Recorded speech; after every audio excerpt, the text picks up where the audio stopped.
For quite a while, I've been hearing about conscious discipline. I've been hearing other teachers talk about it, discuss it among themselves.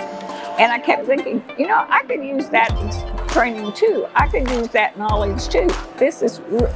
I'm so glad that they let us in on a secret.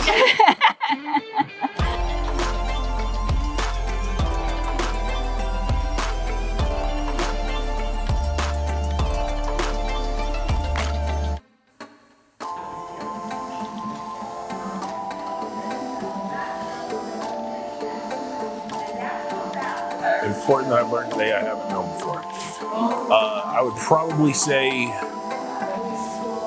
when she spoke about when the child only hears the negativity, it's impossible for them to bridge the gap into the positive of what you want from them.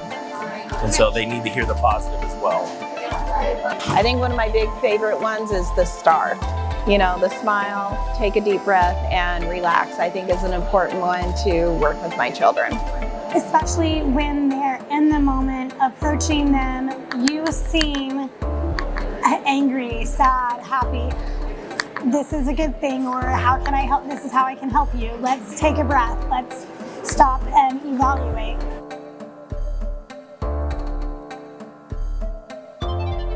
Just how to talk to the kids, how to communicate with them better. Breathing first, then communicate with them instead of just going straight to them. I think that'll help a lot with the kids.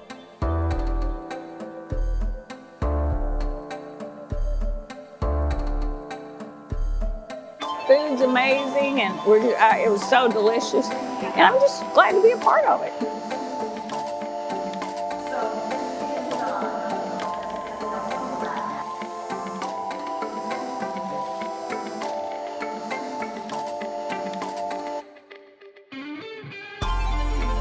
When a child's in their emotional state, that you really can't change that until he comes back down.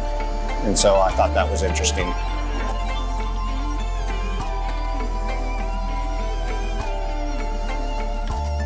This has been a marvelous experience. I know this is an overworked adjective, but it's truly amazing. It really is. It's been so enlightening, so encouraging.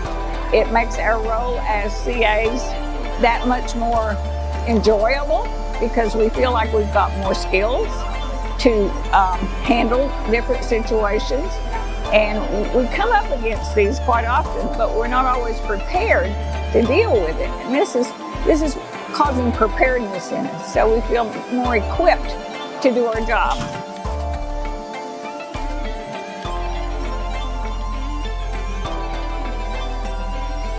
You know why flamingos stand on one leg? Because if they lifted it, it'd fall down.